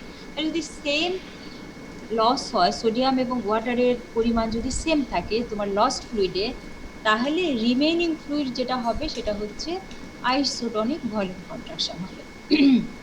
এছাড়াও আরও কিছু কিছু কাজ আছে, যেমন তোমার স্মল ইন্টেস্টিনাল কন্টেন্টটা যদি লস্ট হয়ে যায়, হয় ফিস্টুলা। ফিস্টুলা মানে জানো? ফিস্টুলা মানে জানো তোমরা? কেউ জানো? অ্যাবনর্মাল কানেকশন, একটা ইন্টেস্টাইনের সাথে আরেকটা ইন্টেস্টাইনের অ্যাবনর্মাল কানেকশন হয়ে গেল। নর্মালি তো ইন্টেস্টাইনগুলো এরকম পেঁচানো পুচানো থাকে, কিন্তু কারোর সাথে তো কেউ কানেক্টেড থাকে, কিন্তু দেখা গেল দুইটার মাঝখানে একটা কানেকশন তৈরি হয়ে গেছে, তাহলে একটা জায়গা থেকে আরেকটা জায়গায় সে চলে যাবে সেই যে চলে যাবে সেটা দেখা যাবে যে ওই আইসো অসমোটিকটাই চলে গেছে। ইলিওস্টমি করে দেয়, ইলিওস্টমি অনেক সময় করে দেয়, জানো বোধহয় তোমরা, যে যাদের ওই কলনে ক্যান্সার থাকে তখন ইলিওস্টমি করে দেয়। ইলিওস্টমি করে দিলে এখানে একটা মানে ফুটা করে ওই কন্টেন্টটা বের করে দেওয়ার জন্য, তখন যে কন্টেন্টটা বের হয়ে যায় ওইটাও হচ্ছে যে তোমার এই আইসোটনিক টাইপের থাকে আর কি। এছাড়া যে কোনো ধরনের গ্যাস্ট্রোইন্টেস্টাইনাল ট্র্যাক্ট ব্লিডিং যদি হয় তাহলে যে ভলিউম কন্ট্রাকশনটা হবে এটাও আইসোটনিক। আরেকটা যে আছে ক্রনিক রেনাল ফেলিওরের অনেকগুলো স্টেজ আছে, একটা আছে পলিইউরিক ফেজ, যেটা পলিইউরিক ফেজের যেটা হয় সেখানে এইরকম আইসোটনিক ফ্লুইড লস হয় আর কি। ইন্টেস্টিনাল অবস্ট্রাকশন হলেও হয়। তোমাদের এই জিনিসগুলো এখন অত বেশি লাগবে না, একটা দুটো এক্সাম্পল জাস্ট তোমরা মনে রেখো তোমাদের পরীক্ষার জন্য। এই টার্মিনোলজিগুলোর সাথে একটু পরিচিত হয়ে যাও, তাহলে পরে যখন ইয়েতে ওয়ার্ডে যাবা, পেশেন্ট দেখবা, লেখা আছে ডায়াগনোসিস এইটা এটা, তখন হঠাৎ করে মনে পড়ে যাবে। আচ্ছা তাই তো ম্যাডাম তো বলছিল এটা। ওকে, এখন দেখো ওর তো আইসোটনিক ফ্লুইড লস হয়েছে তাই না? তাহলে তুমি এখন ওকে কি দিয়ে ট্রিটমেন্ট? আইসোটনিক ফ্লুইডই দিব। Normal saline. Normal saline. আর যদি কারো ব্লাড লস হয়ে থাকে তাহলে ব্লাড দিতে হবে।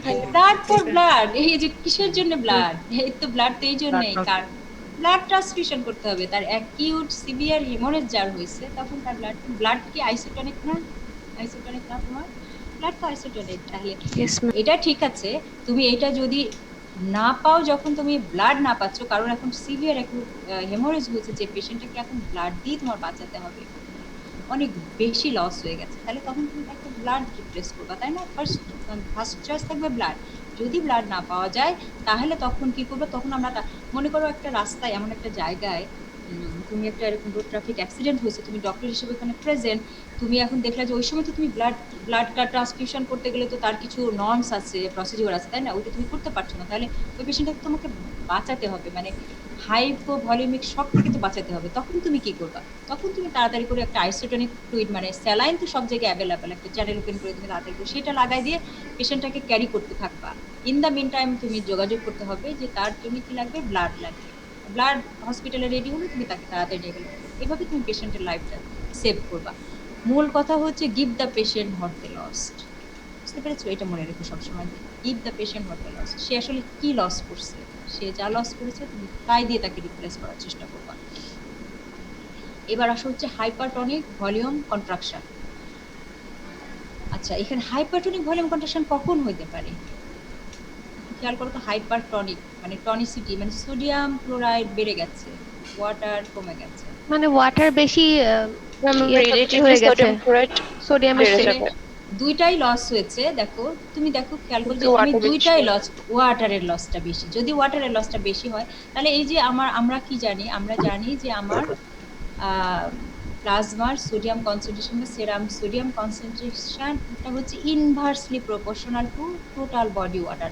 তো তোমার টোটাল বডি ওয়াটার যদি অনেক বেশি কমে যায় তাহলে তখন স্বাভাবিকভাবে এটার কনসেন্ট্রেশনটা বেড়ে যাবে না? বেড়ে যাবে। ওই যে তোমাদের আমি সলিউশন ওখানে দেখা আসলাম যে পানির পরিমাণ কম যদি থাকে স্বাভাবিকভাবে তখন লবণের পরিমাণ এমনিই বেশি দেখাবে। এটাও কিন্তু লস হয়েছে, বাট যদি তুমি কম্পেয়ার করো ওয়াটারের সাথে সেইটার তুলনায় এটার পরিমাণ কম হয়েছে তাই না? এই জন্যই আলটিমেটলি কি হয়েছে, হাইপারটনিক, মানে তোমার তো ওয়াটার লস হয়েছে তাই তো, ওয়াটার লস হয়েছে বলে তোমার ভলিউম কন্ট্রাকশন বা কি এটাকে আমরা বলবো হাইপোভলিউমিয়া হয়েছে। কিন্তু সেই ভলিউম কন্ট্রাকশনটা কি ধরনের কন্ট্রাকশন হয়েছে? কন্ট্রাকশন হয়েছে হাইপারটনিক, কারণ ওয়াটারের পরিমাণ অনেক বেশি ছিল রাদার দ্যান সল্টের চেয়ে ওয়াটার পরিমাণ বেশি। বোঝা গেছে এটা? তাহলে দেখো এই ইকুয়েশনটা দিয়ে আমরা হাইপোভলিউমিক কন্ডিশনটা হাইপোভলিউমিক, কারণ আমার এই যে ওয়াটার তো চলে গেছে। কিন্তু এইখানে কি হবে? What about sodium? হাইপারনাট্রিমিক। বুঝতে পেরেছো? Yes ma'am. বুঝতে পেরেছো? এইবার আসো, এইবার দেখো এই যে আমরা, এইটা ছিল আমার নর্মাল ইসিএফ ভলিউম, এটা ছিল আমার আইসিএফ ভলিউম, তাই তো? এখন ইসিএফ এই যে ভলিউম, তোমার তো যে ওয়াটার বের হয়ে গেছে, তার মানে কন্ট্রাকশন করে গেছে না, কন্ট্রাক্টেড হয়ে গেছে না, ভলিউম তো কন্ট্রাক্টেড হয়ে গেছে। আমি বলেছিলাম এক্স অ্যাক্সিসকে সবসময় মনে করবা হচ্ছে ভলিউম অফ ওয়াটার, আর ওয়াই অ্যাক্সিস যেটা, এটা হচ্ছে সলিউট। এখন যখনই ওয়াটার বেশি বের হয়ে গেছে রাদার দ্যান সলিউট, তাহলে এটা কি, এই যে অসমোলারিটি বেড়ে গেছে না? দেখো অসমোলারিটি কিন্তু বেড়ে গেছে ইসিএফ এ। তাহলে Yes, ma'am. ECF volume decrease করে গেল আর ইসিএফ অসমোলারিটি ইনক্রিজ করে গেল। ওকে, এখন এইটার যে হলো, এই যে একটা ডিঅ্যারেঞ্জমেন্ট হলো, তাহলে এইটার কোনো ইফেক্ট পড়বে না আইসিএফ এর উপরে? বলতো এটার ইফেক্ট পড়বে কি পড়বে না? জি ম্যাম পড়বে ম্যাডাম। করবে ম্যাম, ইসিএফ থেকে ওয়াটার ড্র্যাগ হবে। ইসিএফ তো ম্যাম হ্যাঁ টনিসিটি বেড়ে যাবে, সেক্ষেত্রে আমার আইসিএফ থেকে ওয়াটার লস হবে, আইসিএফ থেকে ওয়াটার লস হবে না, আইসিএফ থেকে Drag ওয়াটার হবে। ইসিএফ এ মানে ড্র্যাগ হবে। হ্যাঁ হ্যাঁ, ও কি করবে? মুভ করবে। ওয়াটারের এই সময় ওয়াটারের অসমোসিস হবে কোন দিকে? এই দিকে, কারণ এইখানে ওয়াটার চলে যাওয়াতে ওখানে অসমোলারিটি বেড়ে গেছে, সলিউটের পরিমাণ বেড়ে গেছে। যেই মুহূর্তে এখানে সলিউটের পরিমাণ বেড়ে গেছে, ও তাড়াতাড়ি করে এখান থেকে ওয়াটারকে এখানে পাঠাই দিবে। এখন আইসিএফ থেকে ওয়াটার যখনই ইসিএফ এ পাঠাই দিবে, তাহলে ওর আবার ভলিউম কিছুটা কন্ট্রাক্টেড হয়ে যাবে না? দেখো সেল ডিহাইড্রেটেড হয়ে যাবে। সেল ডিহাইড্রেটেড হয়ে যাবে, এবং ওরও কিন্তু দেখো আস্তে আস্তে যখন ওয়াটার আস্তে আস্তে এইদিকে চলে আসতে থাকবে, যখন আইসিএফ থেকে ইসিএফ এ চলে আসতে থাকবে, তখন এরও কি হবে? এরও ওই কম্প্যারিজন টু ওয়াটার সলিউটের পরিমাণ বাড়তে থাকবে, তাই না? এই জন্য দেখো আলটিমেটলি আইসিএফ এর ভলিউমও কমে যাবে এবং আইসিএফ এর অসমোলারিটিও ইনক্রিজ করে গেছে। বুঝতে পেরেছো? এটা দিয়ে, এই গ্রাফটা দিয়ে বোঝা গেছে? Yes, ma'am. আসো দেখো, হাইপারটনিক ভলিউম কন্ট্রাকশনে আমি দেখাচ্ছি যে আমার ইসিএফ ভলিউমটা বেশি, মানে ভলিউম বলতে আমি ওয়াটারটার কথা বোঝাচ্ছি, যে ওয়াটারটা বেশি লস হয়েছে। এই জন্য আমার এক্সট্রাসেলুলার ফ্লুইড ভলিউম ডিপ্লিশন কমে গেছে। টোটাল বডি সোডিয়াম কনসেন্ট্রেশনও কিন্তু কমেছে, বাট ওয়াটারের তুলনায় কম কমেছে। তুমি যদি সেরাম সোডিয়াম কনসেন্ট্রেশন নাও, দেখবা যে তোমার সেরাম সোডিয়াম কনসেন্ট্রেশনটা বেড়ে গেছে, সেরামের অসমোলারিটি কি হয়েছে? বেড়ে গেছে। ICF, what about ICF? ICF কি হবে? ওই যে আমার যেহেতু এখানে ইসিএফ এর অসমোলারিটি বেড়ে গেছে, অসমোলারিটি বেড়ে গেলে সাথে সাথে ওয়াটারের মুভমেন্ট শুরু হয়ে যাবে, তাহলে আইসিএফ থেকে ইসিএফ এ ওয়াটার চলে আসবে। এই যে ওয়াটারের মুভমেন্ট যখনই হবে, তখন আইসিএফ এর অসমোলারিটি আবার বেড়ে গেল। ঠিক আছে? মিলে গেছে? অঙ্ক কি মিলে গেছে? Yes, ma'am. এটা কিন্তু অঙ্কের মতো, একটু মিলায় পড়লেই হয়ে যাবে। বলো দুই একটা এক্সাম্পল। এক্সাম্পল বলো তো। Diarrhea, হুম তারপর vomiting. পারসিস্টেন্ট ভমিটিং হলে, তখন দেখা যায় কি যে ডায়রিয়া, ওই যে অ্যাডাল্ট সেক্রেটারি ডায়রিয়াতে যেটা মানে আইসোটনিক ফ্লুইড লস হয়, বাট এটা যদি পারসিস্টেন্ট ডায়রিয়া হয়, তাহলে তখন দেখা যায় যে ওয়াটারের লসটা অনেক বেশি হয়ে যায় রাদার দ্যান সোডিয়াম ক্লোরাইড। ওয়াটারের লস অনেক বেশি হতে থাকে। আগে দেখো না বাচ্চাদের, তোমরা তো জানো না, আগে বাচ্চাদের কি করতো, যখন ডায়রিয়া হতো আগে মানুষ কারো পানি খেতে দিত না, পানি না খেতে খেতে আরো বেশি ডিহাইড্রেট হয়ে আরো মারা যেত। এই যে এখন এখন তোমরা টিভিতে অ্যাড দেখো না, যে হাজার শিশুর জীবন বাঁচায় এসএমসি রোজ স্যালাইন, কথা তো আসলে সত্য। কারণ এই ওর স্যালাইন যদি না থাকতো, আমাদের দেশে মানে কি যে ডিভাস্টেটিং অবস্থা হতো। কারণ আমাদের দেশে ডায়রিয়াটা এত কমন, এবং আগে বাচ্চাদের খুবই খারাপ অবস্থা ছিল, খুবই মারা যেত ডায়রিয়া হলে। ম্যাম আগের স্লাইডটা একটুখানি দেখি। শিওর, এইটা না এটা, পরেরটা ম্যাম। এটা ঠিক আছে ম্যাম।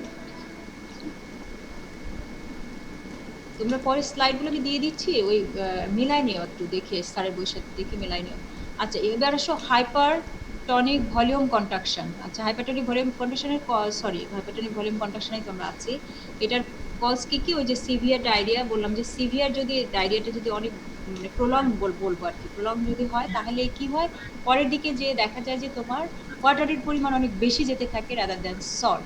সেই জন্য পরের দিকে যেয়ে কি হয়ে যায়, হাইপারটনিসিটি ডেভেলপ করে।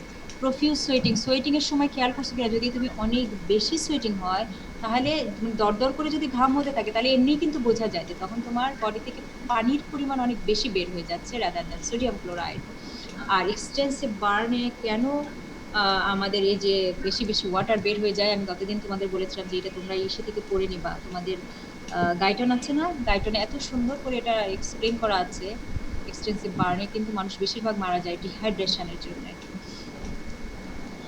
পারসিস্টেন্ট ভমিটিং হলেও একই সমস্যা। এক্সেসিভ যদি ন্যাজোগ্যাস্ট্রিক সাকশন দেওয়া হয়, ন্যাজোগ্যাস্ট্রিক সাকশন মানে বুঝো যে নাকের ভিতর দিয়ে একটা নল ঢুকায় স্টমাক কন্টেন্ট বের করে নিয়ে আসা হয়। তো এই ন্যাজোগ্যাস্ট্রিক সাকশন যদি এক্সেসিভ পরিমাণ দেওয়া হয় তখন পরের দিকে দেখা যায় যে তোমার ওয়াটারের মানে পরিমাণ অনেক বেশি তুমি নিয়ে ফেলছো, তো তখনও এই কন্ডিশন হয়। অজমোটিক ডায়ুরেসিস হলে এই প্রবলেমটা হবে। অজমোটিক ডায়ুরেসিস, আমি যেহেতু ডায়ুরেসিস তোমাদেরকে পড়াবো তখন আমি যে এই ডায়ুরেসিস সম্পর্কে ডিটেলস কথা বলবো, এই জন্য এখন এটা আর এক্সপ্লেন করছি না। ডায়ুরেটিক মিসইউজ করলেও এই প্রবলেম হতে পারে। ডায়ুরেটিক বেশি বেশি পরিমাণে ডায়ুরেটিক যদি আমরা ইউজ করার জন্য তখন ওয়াটার লস অনেক বেশি হয়ে যায়। আর সল্ট লজিক নেফ্রাইটিসেও এই প্রবলেম। কে কাশতেছে রে? কে বুড়ো মানুষের মতো কাশতেছে? মাইক অফ করে, মাইক অফ মিউট করে দিয়ে কাশো। সরি আচ্ছা, ওকে, নো প্রবলেম। এরপরে আসো হাইপোটনিক ভলিউম কন্ট্রাকশন। আচ্ছা বলো, এটা কি তোমাদের কাছে পসিবল মনে হয় যে তোমার বডি থেকে লবণ বেশি বের হয়ে গেল পানির চেয়ে? এটা কি কখনো হয়? কি হওয়া সম্ভব নর্মালি, প্র্যাকটিক্যালি হয় কি কখনো? মানে সোডিয়ামের loss is more than water. এটা ক্লিনিক্যালি খুবই রেয়ার এবং প্র্যাকটিক্যালি খুব একটা পসিবল না। প্র্যাকটিক্যালি এটা কি জানো? প্র্যাকটিক্যালি এটা হচ্ছে আয়াট্রোজেনিক। আয়াট্রোজেনিক মানে জানো? ডায়াগনোসিস দিয়ে যেটা মানে কি নির্ণয় করা যায় তাকে আয়াট্রোজেনিক মানে এরকম না, ডায়াগনোসিস দিয়ে যেটা নির্ণয় করা যায় না, এটার আরেকটা নাম কি জানো? Physician induced. আচ্ছা, আমি এখানে লিখি নাই, ফিজিশিয়ান ইন্ডিউস, ঠিক ম্যাম। Physician induced. এটা আয়াট্রোজেনিক মানে ফিজিশিয়ান ইনডিউসড। তুমি একটা ডিজিজের ট্রিটমেন্ট দিতে যে তার সাথে আরেকটা ডিজিজ টেনে নিয়ে আসলা, সেটা হচ্ছে আয়াট্রোজেনিক। তুমি ঠিকই আছে, তুমি কোনো কিছু একটা ডায়াগনস্টিক প্রসিজিওর করতে যে, এই যে ন্যাজোগ্যাস্ট্রিক সাকশন বা এটা তো একটা প্রসিজিওর আমরা করে থাকি। যাদের ওই যে হাইপার অ্যাসিডিটি, তোমরা সার্জারি ওয়ার্ডে গেলেই দেখবা যে প্রায় সময় ওই পেশেন্টদেরকে ন্যাজোগ্যাস্ট্রিক সাকশন দেওয়া হয়। কিন্তু ওই ন্যাজোগ্যাস্ট্রিক সাকশনের এক্সেসিভ ইউজ করতে যে তো ওর জন্য তো আবার তুমি কি করে ফেলতেছো, আরেকটা ডিজিজ করে ফেলতেছো না, তার হাইপারটনিক ভলিউম কন্ট্রাকশন করে ফেলতেছো। তো সেরকম এই ওটা একটা আয়াট্রোজেনিক। সেরকম এই বেশিরভাগ সময় আমার হাইপোটনিক ভলিউম কন্ট্রাকশন যেটা হয় সেটা হচ্ছে আয়াট্রোজেনিক। এটা কেন হয় এটা দেখো, সাধারণত যদি কারোর আইসোটনিক অথবা হাইপারটনিক ভলিউম কন্ট্রাকশন হয় তখন ওই ধরনের পেশেন্টকে আমরা কি করি, ট্রিটমেন্ট দেওয়ার জন্য কি দিয়ে দিলাম, আমি এখানে একটু সংক্ষেপে লিখেছি 5% দিয়ে। মানে কি 5% ডেক্সট্রোজিন অ্যাকুয়া। 5% ডেক্সট্রোজিন অ্যাকুয়া। ডেক্সট্রোজ কি? ডেক্সট্রোজ তো গ্লুকোজ, অনলি গ্লুকোজ আর পানি, এই দুইটা জিনিস তুমি দিয়েছো। কি হবে তোমার গ্লুকোজ তো তোমার যখনই তুমি এটা ইন্ট্রাভেনাসলি দিবা, তোমার ব্লাডের ভিতরে গ্লুকোজ যাওয়ার পর গ্লুকোজগুলোর সেলুলার এন্ট্রি, সেল ওকে নিয়ে নিবে ফর নিউট্রিশন, মানে নিউট্রিশনাল পারপাসে সেল তোকে নিয়ে নিবে, সেলের ভিতরে চলে গেল। পানি পড়ে থাকলো শুধু, তাহলে শুধু যখন পানি পড়ে থাকলো উইদাউট এনি সোডিয়াম ক্লোরাইড ছাড়া যখন পানি পড়ে থাকলো, সেই পানিটা কিন্তু খুব দ্রুতই বের হয়ে চলে যাবে। আলটিমেটলি যেটা হয়ে যায় সেটা হচ্ছে হাইপোটনিক ভলিউম কন্ট্রাকশন। মানে এই সমস্ত ডিজিজগুলোর ট্রিটমেন্ট দিতে যে তার সাইড ইফেক্ট হিসাবে অনেক সময় এটা ডেভেলপ করতে পারে, হাইপোটনিক ভলিউম কন্ট্রাকশন।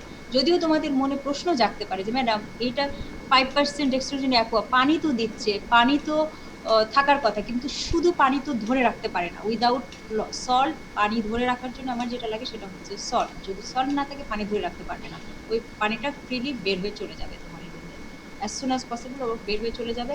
আলটিমেটলি যেটা হবে সেটা হচ্ছে তোমার হাইপোটনিক ভলিউম কন্ট্রাকশন হবে। তো আজকে আমার মনে হয় একটু ম্যাম এখানে তো সল্ট বের হলো না,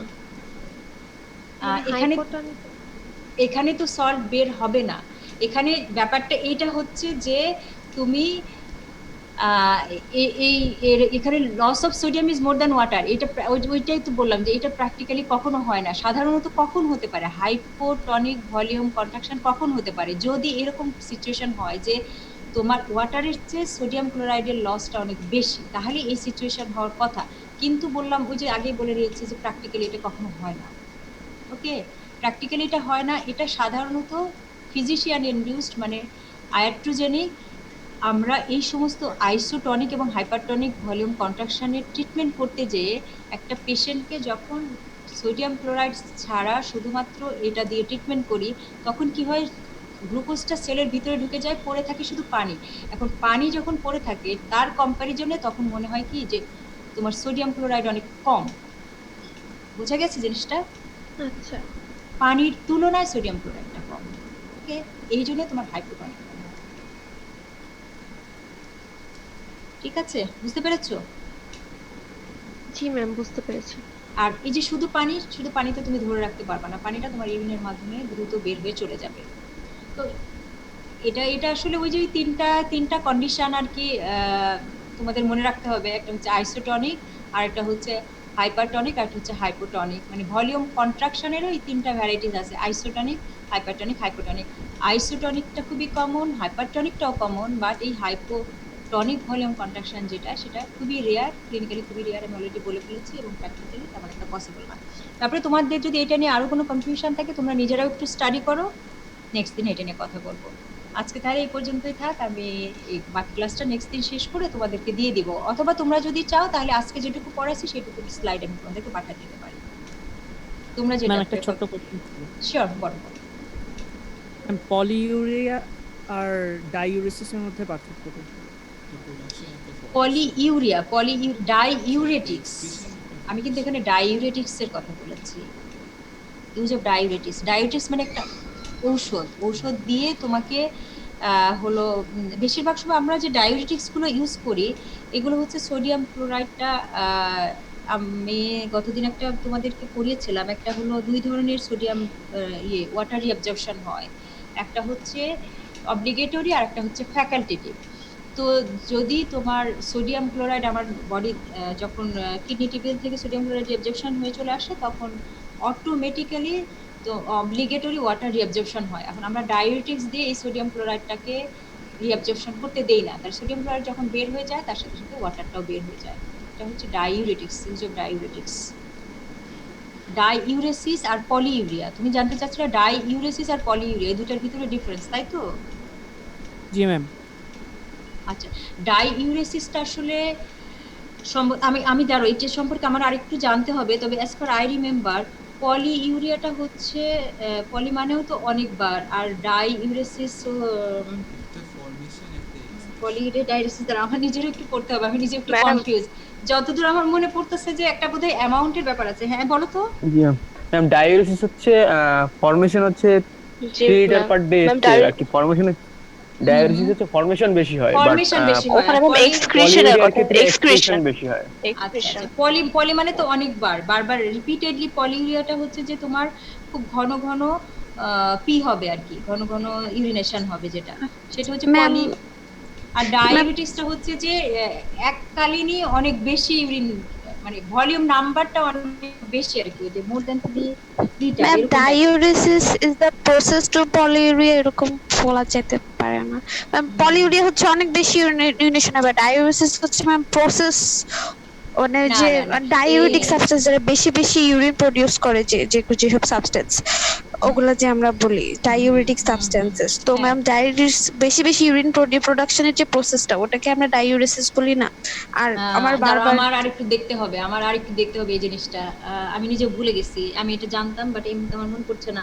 তবে আমি ভলিউম দিয়ে একটা ব্যাপার আছে, মানে ডাইউরেসিসটা না ভলিউমের সাথে রিলেটেড। মানে তুমি সেটা কয়বার বাথরুমে গেলা এটার উপরে ডিপেন্ড করে না, তোমার ভলিউমের উপরে ডিপেন্ড করে ডাইউরেসিসটা। হ্যাঁ, যে তুমি 24 আওয়ার্সে এত more than 3 litre urine volume excrete হলো কিনা।